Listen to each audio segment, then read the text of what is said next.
Eu quero compartilhar com você agora ideias sobre ser racional ou emocional num relacionamento homem e mulher, especialmente no casamento, mas pode ser em outro relacionamento, namoro, noivado. Então, claramente está começando aqui. Seja muito bem-vindo, seja muito bem-vinda mais uma vez aqui nesse momento do Vida e Saúde. Existem vários componentes racionais e emocionais necessários para fazer um casamento pelo menos razoavelmente feliz. Componentes racionais são, por exemplo, o que você pensa, a consciência que você tem ou que não tem sobre o que você diz, se você diz o que queria dizer ou não, as palavras que você usa ao tentar falar o que gostaria que o outro entendesse, entre outros componentes. Componentes emocionais de um relacionamento envolve a carga emocional investida ou experimentada no momento da conversa com o cônjuge ou outra pessoa. Ter consciência dessas coisas tem que ver com a presença ou a falta de inteligência emocional. E o mais importante para o relacionamento matrimonial tem que ver com a harmonia no casal ou com a falta dela. Antônio e Marta são nomes fictícios, casados há 8 anos. Poderia ser há 2 meses, 2 anos ou há 20 anos. Eles discutem acaloradamente. Marta sente necessidade de mais atenção do marido. Aqui cabe uma pergunta: qual o limite da satisfação de uma esposa ou de um esposo quanto a receber a atenção do marido? Será que existe algum parâmetro que sirva de base para se saber o quanto é suficiente? Alguém disse uma coisa interessante, disse que o homem deseja a mulher e a mulher deseja o desejo do homem. Isto para ela parece ser tudo, enquanto que para ele pode ser demais.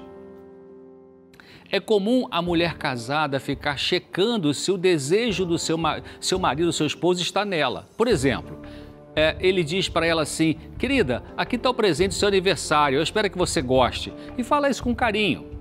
E ela pode pensar ou perguntar, e a ele fala assim: quem comprou?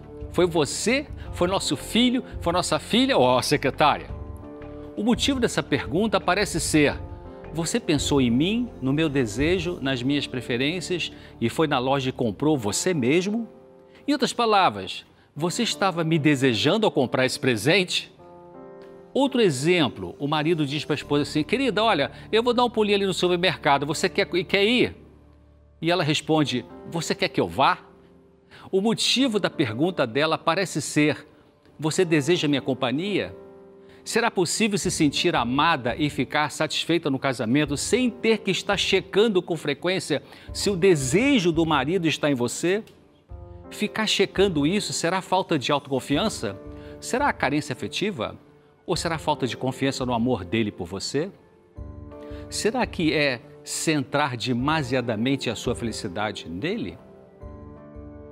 Antônio sente que a sua esposa está sendo injusta e fica magoado com os ataques dela contra os parentes dele e, atônito, tenta entender o que é que a sua mulher quer afinal. O diálogo segue tenso, com Marta tomada pela emoção. Estar tomada ou possuída por emoções é um grande risco de cometer injustiças. Não é igual a estar experimentando fortes emoções. Você pode ter emoções fortes numa discussão e ao mesmo tempo não perder o autocontrole, administrando a sua cabeça para não fazer e dizer besteiras. Isso é maturidade. A doutora Lee McCullough Wayland, uma psiquiatra de Harvard, ela foi professora de psiquiatria na Universidade de Harvard, ela explica que saúde mental é ter as emoções sem deixar que as emoções tenham você. Isso está num livro dela chamado Mudança de Caráter, e é isso mesmo que a Bíblia já dizia séculos atrás, quando falou lá em Efésios. Paulo escreveu no livro de Efésios, capítulo 4, verso 26, dizendo: irai-vos e não pequeis. Ou seja, você pode ter raiva em certos momentos e isso não é o problema, não é pecado, mas não deixe a raiva ter você. Tomada pela emoção, Marta ataca o marido dizendo assim: você nunca me dá atenção, só defende seus parentes, você dá mais atenção para eles do que para mim. Antônio, com raciocínio a 1000 por hora, analisa os fatos ocorridos no passado recente e também distante, o passado mais lá para trás, sobre como ele atua com Marta e com os parentes dele, e começa a ficar confuso e indignado. Ele tem consciência da tensão entre Marta e os parentes dele e tem tentado, com boa vontade e esforço, administrar tanto as demandas da sua família de origem, como o convívio com a Marta, sua esposa. Ele não é omisso nem acomodado nisso, mas Marta ataca e comete um erro comum em casamentos que irrita e gera frustração. Ela generaliza. O que é generalizar? Quando Marta ataca o esposo dizendo, você nunca me dá atenção, ela está generalizando. Generalizar significa colocar um exagero e, no caso desse casal, significa esquecer, entre aspas, ou não considerar que, na verdade, a outra pessoa tem feito sim o que é correto.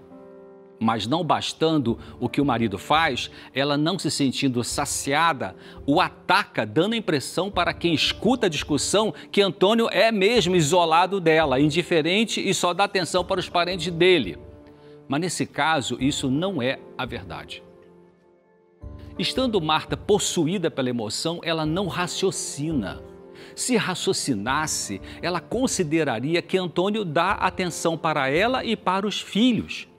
Se parasse para pensar com calma, ela poderia chegar à verdade de que talvez ela queira o preenchimento de uma necessidade específica de atenção diferente da que Antônio tem dado e poderia falar sobre isso com ele. Movida pela emoção, ela generaliza e passa a ideia de que seu marido não lhe dá nenhuma atenção, só para a família dele. Isso cria infelicidade no casamento, não é verdade, não é justo, não é honesto. Num momento de discussão conjugal assim, falta lógica na mulher. Mulheres inteligentes podem falhar nessa questão sobre administrar a emoção. Pessoas inteligentes, homens e mulheres, podem ter descontrole emocional. Conseguem criar empresas milionárias, mas não conseguem montar sua própria vida emocional com equilíbrio. Com lógica, raciocinando, Marta poderia, mesmo na discussão acalorada, dizer talvez, por exemplo, Antônio, você é bom marido, você cuida bem de mim e das crianças. Eu fico feliz com isso, mas eu sinto necessidade de uma atenção sua. Eu sinto falta de... Aí ela iria especificar o que é. Isso seria maturidade. Muitas mulheres acusam o companheiro de não ser suficientemente afetivo para elas, o que pode ser verdade em muitos casos. Mas existem os casos em que a mulher é tão carente e que por mais que o marido dê atenção e afeto, não basta. Isso é imaturidade dela. É importante, então, para o bem-estar do casal, que a esposa use a lógica nos momentos apropriados, porque o mais natural dela é usar a emoção. Se existir só lógica, é verdade, fica um convívio técnico, frio, sem recheio, sem cor, sem sentimento. Mas se existir só emoção, fica uma bomba explodindo toda hora, uma tensão no ar que deixa o marido com frequência pensando, ai meu Deus, quando é que ela vai explodir de novo? Você consegue equilibrar a lógica e a emoção consigo mesma, com seu marido ou com qualquer outra pessoa?